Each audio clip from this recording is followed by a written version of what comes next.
1592년 4월 13일 부산 앞바다가 붉은 화염에 잠겼습니다. 200년 동안 이어진 조선의 평화는 단 하루 만에 산산조각 났습니다. 파죽지세로 밀고 올라오는 15만 왜군 앞에 조선의 방어선은 종이장처럼 찢겨나갔고 선조 임금마저 빗속을 뚫고 처참하게 도성을 버려야만 했습니다. 백성들의 비명소리가 산천을 뒤덮었던 그날의 아비규환. 도대체 왜 조선은 이토록 무방비 상태로 절망적인 상황을 맞이해야만 했을까요? 당시 동북아시아는 격변의 시기였습니다.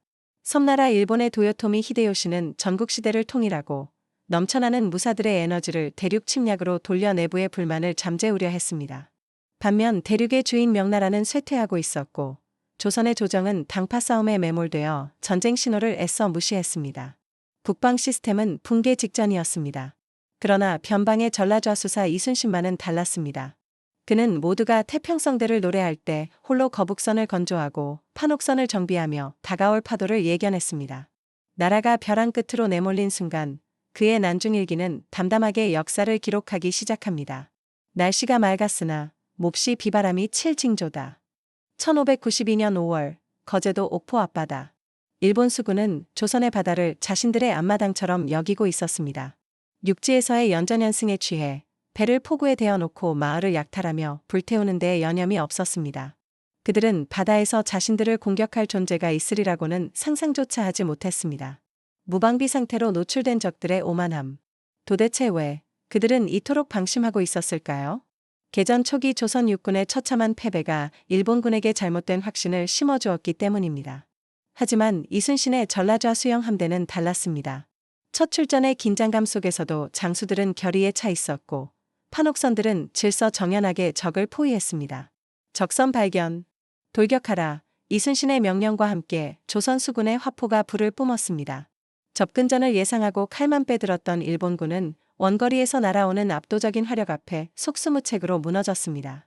난중일기는 이날의 첫 승리를 덤덤하지만 분명하게 기록합니다. 이것은 단순한 승리가 아니라 조선이 아직 살아있음을 알리는 거대한 포효였습니다. 1592년 5월 말 사천 선창.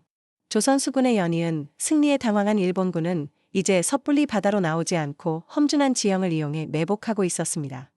해안 절벽 위에 진을 치고 조총을 겨누고 있는 적들을 상대로 일반적인 공격은 큰 피해를 감수해야 했습니다. 팽팽한 대치 상황, 자칫하면 아군의 피해가 커질 수 있는 위기의 순간.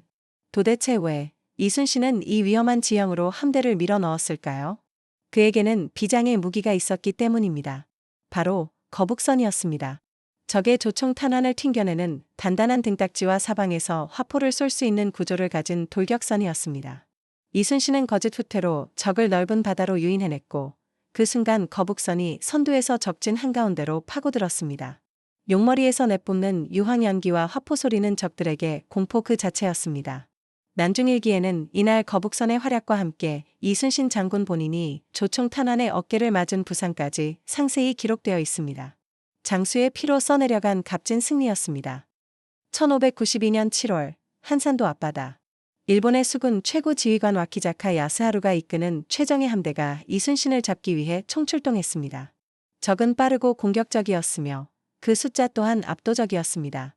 좁은 견내량에서 맞붙었다가는 아군의 피해를 장담할 수 없는 상황. 자칫하면 조선 수군 전체가 괴멸될 수도 있는 절체절명의 위기였습니다. 도대체 왜 이순신은 적을 넓은 한산도 앞바다까지 끌어내야만 했을까요? 그는 바다 위에서 적을 완전히 섬멸할 거대한 계획을 세웠기 때문입니다. 이순신은 몇 척의 배로 적을 유인했고 승리에 도취된 와키자카의 함대는 그 뒤를 쫓아 넓은 바다로 나왔습니다. 그 순간 숨어있던 조선의 주력 함대가 부채꼴 모양으로 넓게 펼쳐지며 하객진을 형성했습니다. 일제히 발포하라. 거대한 바다의 성벽이 된 판옥선들이 동시에 화포를 쏟아부었습니다. 포위된 적들은 도망칠 곳도 없이 수장되었습니다. 난중일기 속 가장 빛나는 순간 한산도 대첩은 그렇게 임진왜란의 물줄기를 완전히 돌려놓았습니다.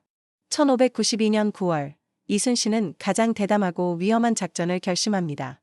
바로 일본군의 본거지이자 보급기지인 부산포를 직접 타격하는 것이었습니다.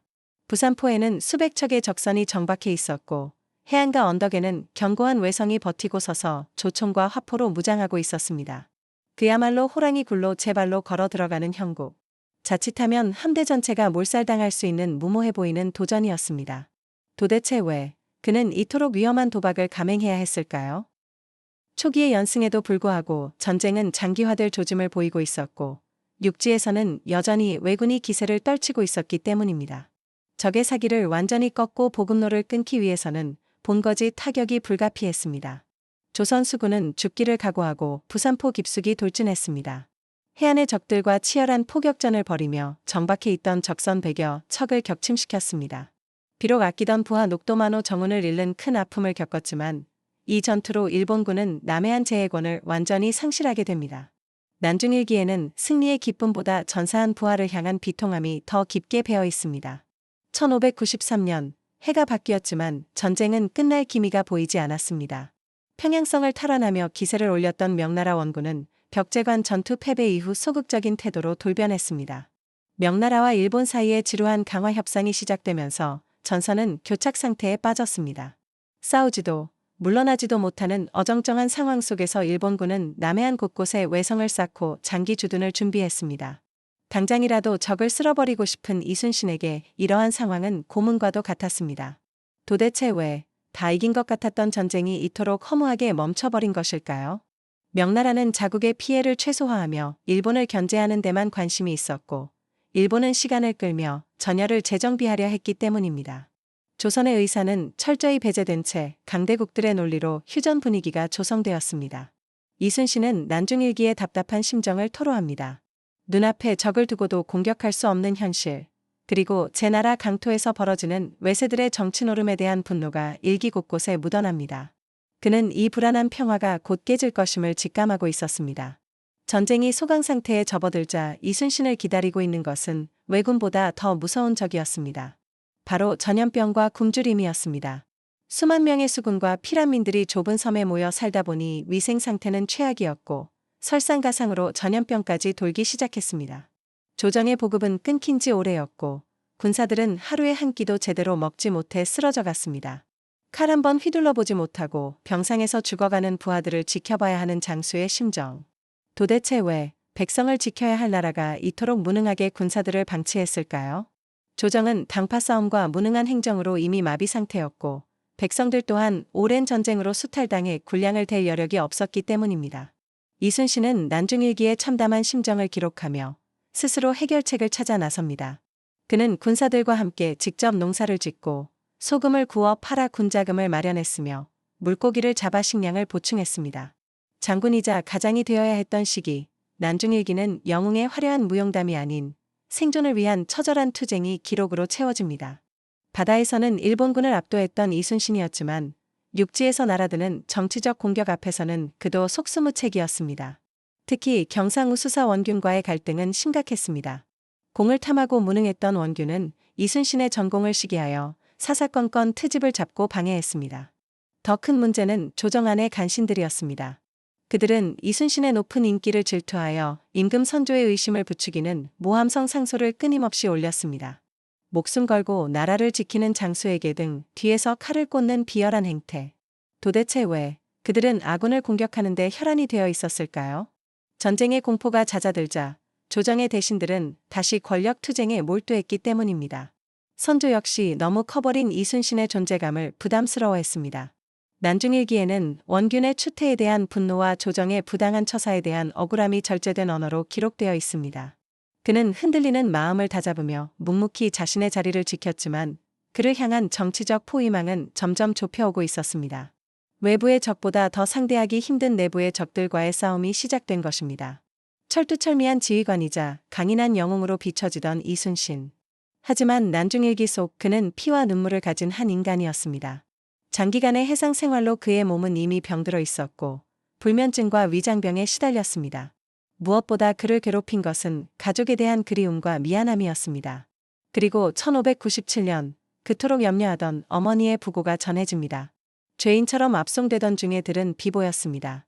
나라를 구한 영웅이 노모의 임종조차 지키지 못했다는 자책감. 도대체 왜 시대는 그에게 이토록 가혹한 짐을 지웠을까요? 그가 짊어진 구국이라는 사명이 개인의 삶을 철저히 희생시켰기 때문입니다. 난중일기 곳곳에는 잠 못 이루는 밤의 고뇌, 가족 걱정에 애태우는 가장의 모습, 그리고 어머니를 잃은 슬픔에 피를 토하듯 통곡하는 아들의 모습이 적나라하게 담겨 있습니다. 우리는 이 기록을 통해 박제된 영웅이 아닌 극한의 상황 속에서도 인간적인 고뇌를 감내하며 의무를 다했던 인간 이순신의 참모습을 마주하게 됩니다. 1596년 말 수년간 지지부진하게 끌어오던 명나라와 일본의 강화 협상이 최종적으로 결렬되었습니다. 도요토미 히데요시는 자신의 무리한 요구가 받아들여지지 않자 다시 한번 대규모 조선 침공을 명령합니다. 이것이 바로 정유재란의 시작입니다. 일본군은 지난 전쟁의 실패를 거울 삼아 더 치밀하게 준비했고 그들의 최우선 제거 대상은 단연 조선의 바다를 지키고 있는 이순신이었습니다.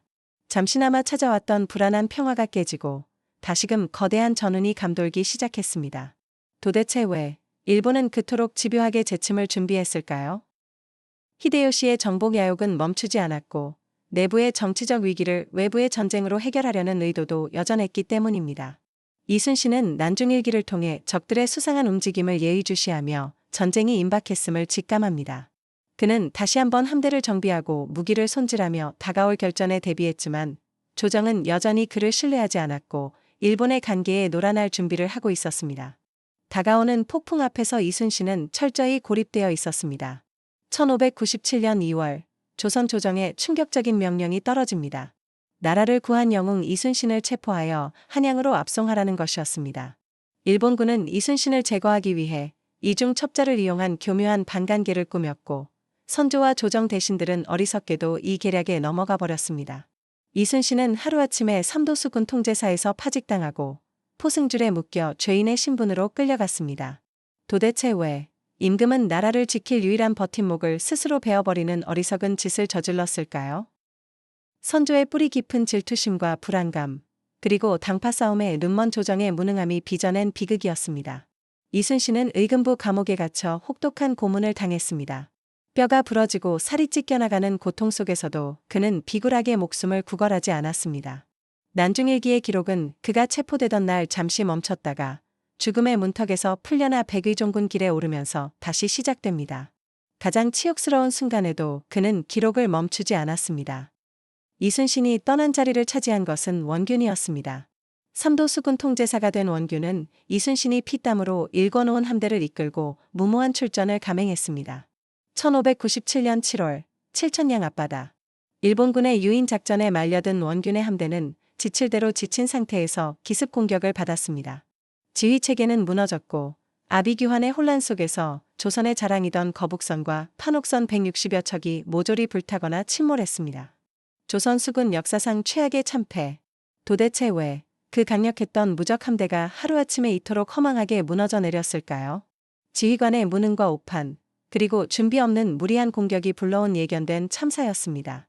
원균은 전사했고 조선의 바다는 완전히 일본의 손아귀에 넘어갔습니다. 백의종군 중이던 이순신은 이 참혹한 소식을 듣고 난중일기에 통곡하고 또 통곡했다고 적었습니다. 자신의 모든 것이 부정당하는 듯한 절망감 속에서 그는 다시 한번 나라의 부름을 받게 됩니다. 칠천량 패전 직후 다급해진 선조는 이순신을 다시 삼도수군 통제사로 임명했습니다. 그러나 그에게 남은 것은 겁에 질린 패잔병 몇 명과 겨우 도망쳐온 판옥선 12척뿐이었습니다. 조정에서는 수군을 폐지하고 육군에 합류하라는 명령을 내렸습니다. 압도적인 적의 대함대 앞에 12척의 배로 맞선다는 것은 자살행위나 다름없어 보였습니다. 모두가 포기한 절망적인 상황. 도대체 왜 이순신은 수군을 포기하지 않았을까요? 그는 바다를 버리는 순간 조선도 끝장난다는 것을 누구보다 잘 알고 있었기 때문입니다. 이순신은 선조에게 역사에 남을 장계를 올립니다. 신에게는 아직 12척의 배가 남아있사옵니다.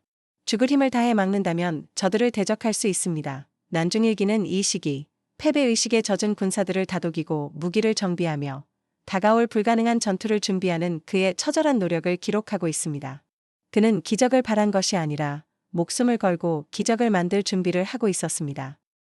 1597년 9월 결전의 날이 다가왔습니다. 일본 수군 133척, 후방 지원선 포함 330여 척, 이 해남 어란진을 출발하여 울돌목, 명량으로 향했습니다. 이순신에게는 단 13척, 한 척 추가 합류의 배뿐이었습니다. 10배가 넘는 적을 상대로 싸워야 하는 상황. 부하 장수들의 얼굴에는 공포가 역력했고 도망치려는 기색마저 보였습니다. 자칫하면 싸우기도 전에 스스로 무너질 수 있는 극한의 공포. 도대체 왜 이순신은 이 불리한 전장으로 적을 끌어들였을까요? 그에게는 울돌목에 거친 물살이라는 마지막 희망이 있었기 때문입니다. 전투 전날 밤, 이순신은 장수들을 불러 모아 비장한 각오를 다집니다. 반드시 죽겠다는 각오로 싸우면 살 길이 열릴 것이다. 난중일기에는 그날 밤에 긴박했던 분위기와 함께 그 자신조차도 신에게 의지하며 승리를 기원했던 간절한 마음이 기록되어 있습니다. 운명의 날 아침, 울돌목의 물살이 거칠게 울부짖기 시작했습니다. 1597년 9월 16일 아침, 명량해전이 시작되었습니다. 초반에는 이순신의 대장선 홀로 수백 척의 적진 한가운데서 고군분투했습니다. 다른 배들은 겁에 질려 뒤로 물러나 있었습니다. 그러나 물살이 바뀌고 조류가 일본군에게 불리하게 흐르기 시작하자 기회가 찾아왔습니다. 좁은 해협에 갇힌 일본 배들은 서로 뒤엉켜 아수라장이 되었습니다. 이순신은 물러나 있던 안위와 김응함의 배를 호통쳐 불러들였고 마침내 조선 함대의 총반격이 시작되었습니다. 불가능해 보였던 전투의 양상이 뒤집히는 순간 도대체 왜 압도적인 전력의 일본군은 무너질 수밖에 없었을까요? 이순신의 치밀한 전략과 울돌목의 지형지물 그리고 마지막 순간 발휘된 조선 수군의 투혼이 만들어낸 결과였습니다. 13척의 배로 133척의 적을 물리친 세계 해전사의 기적. 난중일기는 이날의 승리를 천행, 하늘이 내린 행운이라고 겸손하게 표현했지만 그것은 철저한 준비와 필사의 각오가 만들어낸 필연적인 승리였습니다. 이 전투로 조선은 다시 한번 절망의 끝에서 기사회생하게 됩니다. 명량해전의 기적 같은 승리 이후 조선 수군은 빠르게 전력을 회복해 나갔습니다. 흩어졌던 병사들이 다시 모여들었고 곳곳에서 판옥선을 건조하며 함대의 위용을 갖추기 시작했습니다. 그리고 1598년 여름, 반가운 소식이 당도합니다. 명나라의 수군 도독 진린이 이끄는 대규모 함대가 조선을 돕기 위해 합류한 것입니다. 이제 조의명 연합수군이 결성되어 일본군을 압박할 준비를 마쳤습니다. 하지만 새로운 문제가 생겼습니다. 도대체 왜 든든한 지원군이 왔음에도 이순신의 고민은 깊어만 갔을까요? 명나라 장수들의 오만함과 행패가 심각했기 때문입니다.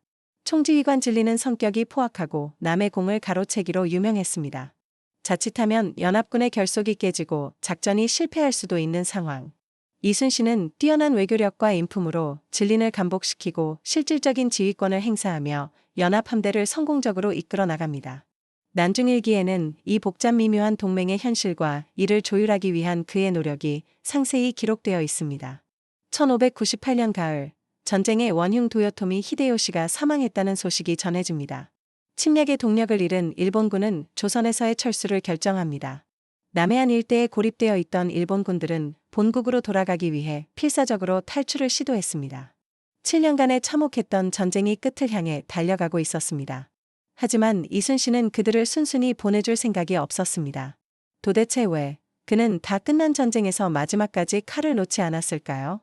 그는 적을 살려보내면 언젠가 다시 조선을 침략할 것이라 확신했기 때문입니다. 또한 7년간 강토를 유린하고 백성들을 도륙한 적들에 대한 철저한 응징이 필요했습니다. 이순신은 조의명 연합함대를 이끌고 적의 퇴로를 봉쇄했습니다. 난중일기의 마지막 가을과 겨울 기록은 적을 단 한 놈도 살려보내지 않겠다는 그의 서리빨 같은 결의와 마지막 결전을 준비하는 긴장감으로 가득 차 있습니다. 1598년 11월 18일 밤, 노량 앞바다. 순천 외성에 고립된 고니시 유키나가를 구출하고 본국으로 철수하기 위해 시마즈 요시히로가 이끄는 500여 척의 일본 대함대가 노량 해협으로 몰려들었습니다. 이들을 막아선 것은 이순신과 진린이 이끄는 조의명 연합수군 150여 척이었습니다. 7년 전쟁의 마침표를 찍을 최후의 거대한 해전이 시작되려 하고 있었습니다. 칠흑 같은 어둠 속 수많은 전선들이 내뿜는 불빛이 바다를 뒤덮었습니다. 도대체 왜 이순신은 이토록 위험한 야간 전투를 감행했을까요? 어둠을 틈타 도망치려는 적을 놓치지 않기 위해서였습니다. 전투 직전 이순신은 갑판 위에 꿇어 엎드려 하늘에 빌었습니다. 이 원수들을 갚을 수만 있다면 죽어도 여한이 없나이다. 자신의 죽음을 예감한 듯한 비장한 기도. 난중일기의 기록은 이 비장한 맹세를 끝으로 더 이상 이어지지 않습니다. 그리고 운명의 새벽, 양측 함대가 충돌하며 바다는 거대한 불바다로 변했습니다. 1598년 11월 19일 새벽, 노량의 바다는 밤새 계속된 전투로 붉게 물들어 있었습니다. 조의명 연합수군의 맹공의 일본 함대는 괴멸적인 타격을 입고 퇴각하기 바빴습니다. 이순신은 도망치는 적의 주력 함대를 끝까지 추격하며 독전을 독려했습니다. 승리가 눈앞에 다가온 바로 그 순간 어디선가 날아온 적의 유탄이 이순신의 왼쪽 가슴을 관통했습니다. 조선의 수호신이 쓰러지는 순간. 도대체 왜 하늘은 마지막 승리의 순간에 그를 데려갔을까요? 그는 치명상을 입고 쓰러지면서도 자신의 죽음이 아군의 사기를 꺾고 적에게 용기를 줄까 염려했습니다. 싸움이 급하다. 내 죽음을 알리지 마라. 마지막 순간까지 나라와 군사를 먼저 생각했던 영웅의 요원. 그의 죽음은 철저히 비밀에 붙여졌고 전투는 연합군의 완벽한 승리로 끝났습니다. 7년간의 전쟁을 승리로 이끈 영웅은 그렇게 마지막 전투의 포성 속에서 고요히 눈을 감았습니다. 노량해전의 승리로 7년간 이어진 임진왜란은 막을 내렸습니다. 이순신의 장례 행렬이 지나는 곳마다 백성들은 땅을 치며 통곡했습니다. 명나라 도독 진린조차도 그는 제갈공명보다 뛰어난 인물이라며 그의 죽음을 애석해 했습니다. 전쟁은 끝났지만 그가 남긴 난중일기는 살아남아 역사가 되었습니다. 1592년 1월 1일부터 1598년 11월 17일까지 장장 7년의 기록. 도대체 왜 우리는 수백 년이 지난 지금까지 이 낡은 일기장을 펼쳐보는 것일까요? 그곳에는 성웅 이순신의 화려한 무용담만 있는 것이 아니기 때문입니다. 난중일기에는 극한의 상황 속에서 끊임없이 고뇌하고 두려움에 떨며 때로는 눈물 흘리는 인간 이순신의 진솔한 민낯이 담겨 있습니다. 절망 속에서도 희망을 잃지 않고 자신의 책임을 다하기 위해 처절하게 몸부림쳤던 한 인간의 위대한 기록. 난중일기는 오늘을 살아가는 우리에게 여전히 뜨거운 울림을 전해주고 있습니다.